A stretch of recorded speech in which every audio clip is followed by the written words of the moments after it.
Hey everyone, welcome to episode 4 of Unpacking Asian Hate. I am your host, Vicky Chu, and right here are my special guests, Mia, which is our special editor. We have Mehar, which you guys will also see in our next episode, Rachel, and Eddie.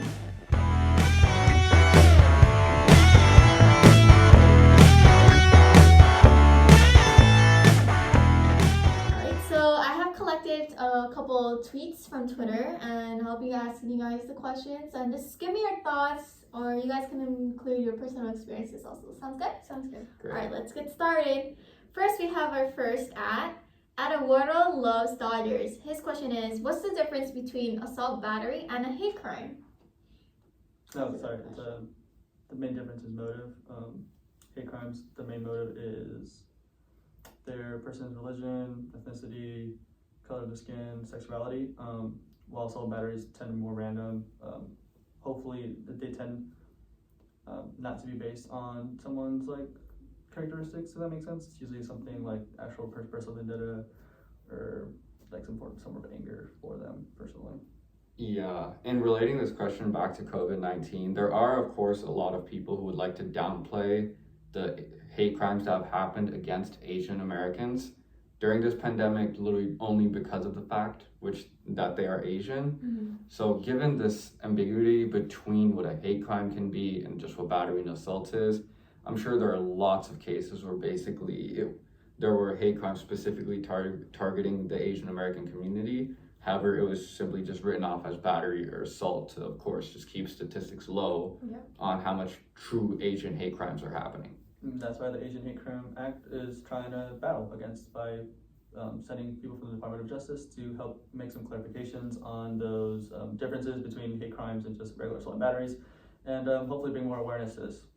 Yeah, I also agree that it can be easily blurred between those two and misrepresented. Miscategorized. Yeah. Yeah, categorized. Mm-hmm. All right. You guys have anything else to say? No? All right, let's move on to the next tweet. So this tweet is from @ILoveAsians. I have an Asian friend, thus I am not racist. Ooh, this is juicy. You guys like to start?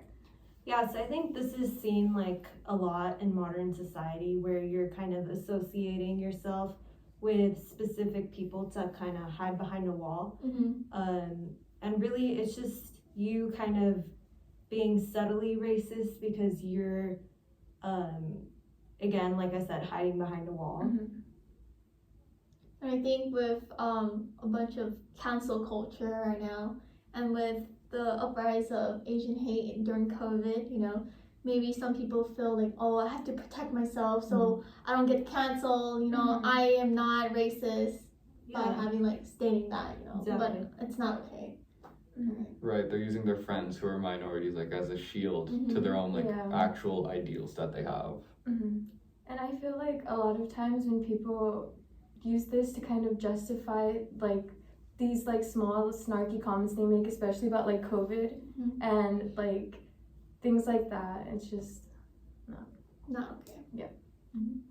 All right, so let's move on. This @Sourworm3 says, what are some common microaggressions expressed and seen during the pandemic? I can say for one, from what I've noticed a lot, especially within my city, is pretty much a lot of Asian restaurants, especially towards the beginning of the pandemic.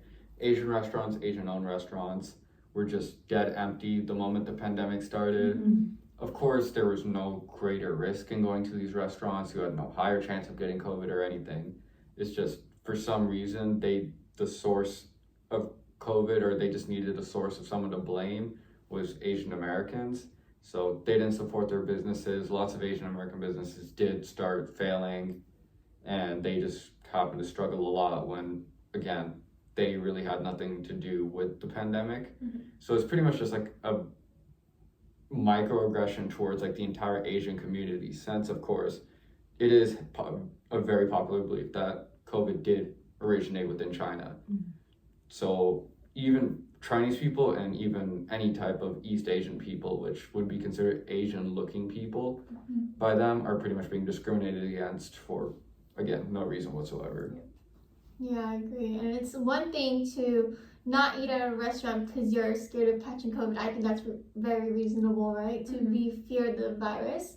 But it's another thing to be targeting specific, restaurants that because of their ethnicity. I think that's just straightly just racist. Yep. Right. That's good. All right. So moving on. Next we have at BobDoe87. Asian Americans got their hate crime bill. When is there going to be a hate crime bill to protect white Americans? Well, I think first off to start off, I think I'm not trying to blame this person, but this just shows how our society has been really, white supremacy really exists. Like, it's gotten to the point that some people don't even realize because people are not really being educated about it. And I think that is the struggle that our society has today and we have to work on. But I do not agree with this tweet. I don't either. I think it's fair to assume that all cultures and all races go through struggles, but obviously, as it's very clear, there's certain races, especially those of color, that go through more hardships, and everybody should kind of just understand that in those times, there should be more focus on the people who are being impacted by these problems more than those who aren't being affected as much. Right, which kind of goes back to like the Stop Asian Hate thing. And of course, there was the Black Lives Matter movement, which a lot of people said, well, do white lives not matter? This kind of applies back to Stop Asian Hate, which again happened a lot during COVID. Of course, we're not saying that, only a specific group of lives matter. We're just saying like in this current climate and time, like we need to be a lot more compassionate towards these people because they're experiencing a lot more hate crimes and experiencing a lot more discrimination towards them, specifically based off their race. I agree. I think a lot of those where that person's coming from is there's a large part of the United States that are very poor white people who feel like they're not being heard. So when people say white privilege, they feel like they're not privy to this privilege that people are talking about. But I don't think they understand that the structure and the way the United States was created was based for the white man, and they have privileges that they don't understand just in everyday lives, just because of the color of their skin. Okay. All right. So moving on, our next tweet is at Alex123. Is it weird that I've been a lot more anxious than I used to be going out into public since I'm Asian? I personally think that's, first of all, very sad about that, but I honestly do think that's like a very relevant tweet considering that the climate of since COVID started, again, the increase in hate crimes and whatnot against the Asian community, and for some reason the misdirected blame towards the Asian American community for COVID. I'm sure there's lots of stories that Alex has been reading, of course, seeing the hate crime that happened to the completely innocent family in Rancho Cucamonga. You can't exactly blame these people for feeling anxious. They're not victimizing themselves whatsoever. They really are victims. Like, they're too scared to become victims of hate crimes for no reason. So I do believe his feelings are really justified in this sense. Yeah, and also coming from an Asian myself, when there's a time where our Asian elderlies were targeted, they were being pushed, threatened, and assaulted. I was scared, very scared for my own grandma, for going out. I would tell my grandma, hey, stay home, that's where it's safe. And even then, there's house invasions, which people are being targeted, and it's not okay. Right. I remember I did see a lot of videos on social media during the pandemic. I believe it was in New York, a lot of people, it almost became a trend. A lot of people would go into Asian-owned businesses and whatnot and just trash their businesses. And then it'd always be COVID related because I remember they would shout, again, very bad slurs and also, use lots of terms about the pandemic, such as Wuhan virus and whatnot. Yeah, it was San Francisco. I remember San Francisco a lot. Right. Again, this is something that this trend of Asian hate throughout, based from COVID-19, from when it started, did seem to spread throughout the United States very quickly. Alright. Would anyone else like to add on? I think this just shows like the outcome of anti-Asian xenophobia and like how people are affected by it, and whether it's you're not vocalizing how you feel, some people aren't, but it's definitely an anxiety that's run, and it's definitely important to address. Okay, alright, so moving on. Our next tweet is @don't discriminate. Do you think that it is okay to cyberbully someone for posting a picture without a mask? Because I've been seeing it done on Twitter several times. I think it's never okay to cyberbully, like regardless of what the person's putting up. It's not something people should do. You should never like put down people. Maybe like educate them on the matter rather than counseling them. Yeah, I agree. Would you like that? Sorry. Oh, I apologize. Right, and on top of that, like we don't, we also need to know like what kind of setting it is. Like, is it a group setting without mask? And even if it is a group setting without a mask, these people could possibly be housemates, always seeing each other and whatnot. So as long as we can't exactly know everything about each situation, so we shouldn't exactly greet it with a bad sentiment. I think as long as, I guess, the people that are in the picture know the risk that they're creating by not wearing a mask, because I think it is the overall message is like try to stop the pandemic, stop the spread of the virus. If someone chooses to not wear a mask, it might be due to their medical conditions, like you really don't know.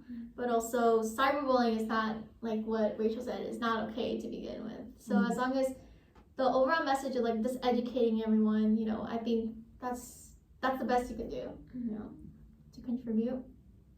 All right, so moving on to our second to last quote. This tweet is by Karen 1977. There is an Asian restaurant in my neighborhood and I'm scared that they're spreading COVID-19. What should I do about it?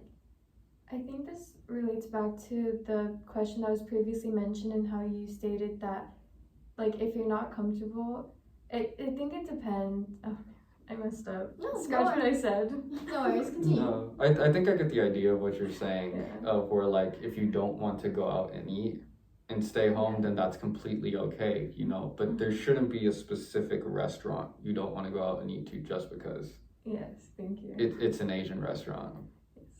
Yes, and I think I mentioned this before. The virus does not discriminate, between whether or not you're a male, female, or whatever gender, or whatever ethnicity. The virus, you can get the virus, And just because you're avoiding a certain ethnic restaurant doesn't mean you will not get it from another restaurant, if that makes sense. Right. So I think as long as if your thought process is to not catch COVID, which is understandable, just don't go out, get takeout or something, But don't specifically avoid, and it will hurt small businesses, that reputation. So just avoid it. I don't know. Right. Just don't judge. It's that sentiment that says I'm specifically not going to eat at these restaurants that is like drowning Business owners. small Asian-owned businesses, which is probably on their end in hopes to, send them back to their country in their own sense, because there is a lot of anger towards these people for bringing a virus into the United States. And at this time of day, in this generation, I think it's about time that we all come together, help each other out, because we're in it together, Like there's no way that we're gonna end up, I guess you're bound to live with people that are different from you and diverse. Yeah. And you just have to learn to live with it and educate yourself to not hurt others also. I think that's important. Okay, so our last tweet is from Bradley Simmons 767, and he says, why are we not calling COVID by its real name? It's the Chinese virus. Ooh, this is wrong in so many ways. But do you guys want to speak on it? Just because when you specifically say it's called the Chinese virus, you're putting blame on the people of China. The people of China did not do it on purpose. It was not intentional, and it's not their fault. We call it by the scientific name to mitigate any blame. That's why we call it COVID-19, severe acute respiratory Syndrome. Yeah, that's the correct name. Let's not put blame on anyone. That's not their fault. It's no one's country's fault. It's no people's fault. It's something unfortunate that happened in the world, and we will continue with it. Well said. And I think like COVID-19 isn't the first virus that has been killing people all around. And also, more in fact, it does not deserve that name. Are we ready? Or anyone like to add on? I think that's good. All right. Well, I think that wraps up everything. We hope that this podcast helps educate those around, because based on these tweets, I think we all, need a reminder or so, right? Once again, I'd like to thank Mia for editing our podcast and joining us today, Mehar, Rachel, and Eddie. And I hope to see you guys in the next episode, where you guys will also see Mehar, and we'll talk about how we can come together as a community and help stop the prejudice against the Asian community, right? All right, and I think that wraps it up. Thank you guys.